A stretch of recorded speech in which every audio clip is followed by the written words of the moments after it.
Here we are in Wales, mid-Wales, right up in the mountains. Got the wind turbines over there, lots of sheep. We are doing a off-grid system for this mountain cottage. We've got 20 panels laid out with solar buckets. You obviously see the ballast inside. First panel is on. John over here, he's doing some assembly work. He's putting the frames on the back of the panels, which enable them to clip onto the solar buckets. We have a lovely brand new plant room that has been built by Mr. Dickin. He did a very good job, and in here is Mr. Mad Martin, the electrician. He's completely mad. And we've got two 10 kVA Victron inverters that'll be paralleled up in series. We are doing a solar edge solar controller on this, so every panel has a power optimizer. And I'll show you those later.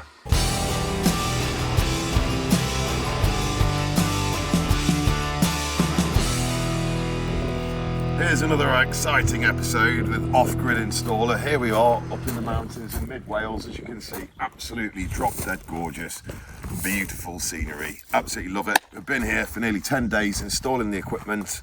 We'll show you the array in the plant room in a minute. I'd like to introduce you to Richard Smith, our very good customer. And Richard's going to tell you why he wanted an off-grid system and how it's all gone. And I'll let Richard do some talking. Brilliant. Yeah, we found this place at auction, and it's completely off-grid, so no mains power, no mains water, etc. And the first thing I wanted to do was to make sure I had a solid power system. Looking at the location and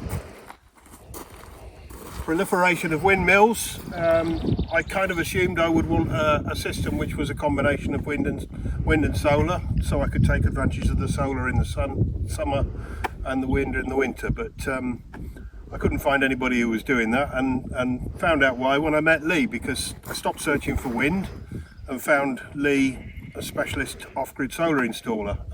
Absolutely brilliant, understood exactly what I wanted. Ample power, enough that I could pretend I was on the grid.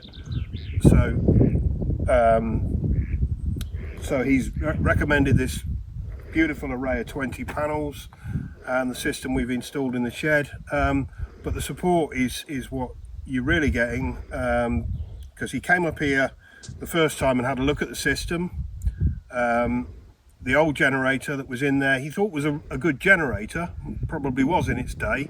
So he came and installed a couple of batteries and connected them up to the inverter that was on site, but we couldn't get the generator to stay on. So then we got serviced the generator. The guy said it was beyond economical repair. So then Lee turned out again, acquired and helped me fit a brand new 20 kVA generator. So we got ample generating capacity.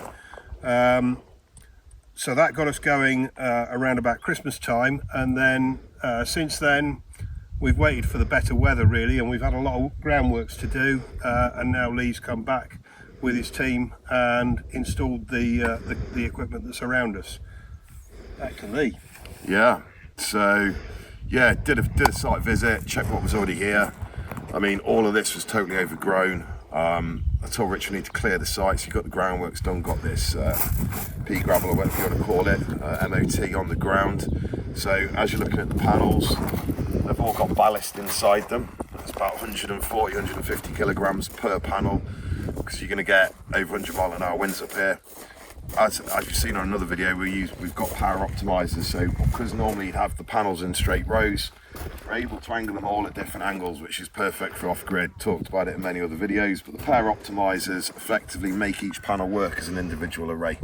So if one gets shaded, it doesn't affect the next one. So there was shading issues with the trees over there. If just point the camera over there for us a second.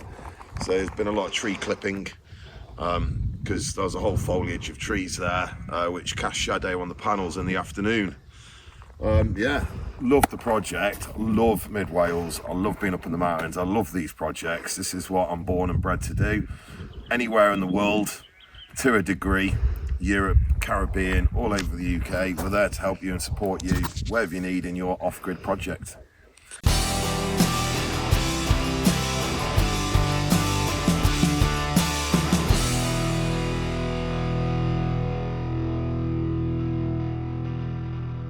Okay, so we are in the plant room. We've got 10 5 kilowatt hour lithium iron phosphate batteries from LEOCH.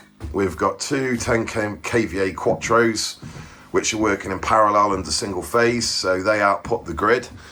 This is the solar edge controller, so it's different than our normal Victron installations where you get DC to DC. This is DC, AC, AC, DC. So you've got toroidal transformers inside here, which sends power both ways. So these take the power off that box and put it into the batteries.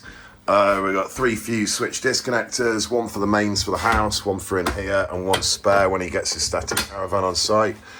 You've got your bypass changeover switch, so you can bypass the whole system, run directly off the generator if I put it into number 2. Here we have a adaptable box, as Mad Martin, the electrician, likes to call them. So in there we've got all our connections, ins and outs, and generators. We've got a Chrono touchscreen colour controller there.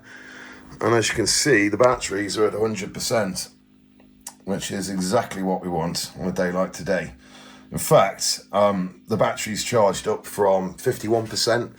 From till about midday, we hit 100%. We've got a tube heater down here, so we've got some holes top and the bottom of the box. There is a lid to go on, which is going to be done by Mr. Dickin, who built the plant room. So there's a circulation of air going through the batteries. As the cold air drops, the hot air rises and creates a convection current of lovely warm air.